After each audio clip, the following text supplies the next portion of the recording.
Hey guys, today we're taking a look at my RV door here. I bought a new product for it. I just kind of have some fabulous stuff up there, let's call it, that I just stuffed in there to get the light out.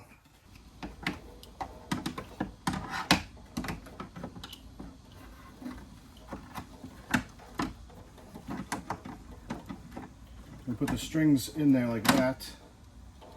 And I imagine that this has to go, hey, you open the clips, it pushes down in there, and you clip it back in. That's really nice, actually. Works perfectly. Same thing with this one. Open these clips, stick it in there, then close the clips. And now, we have a perfect shade.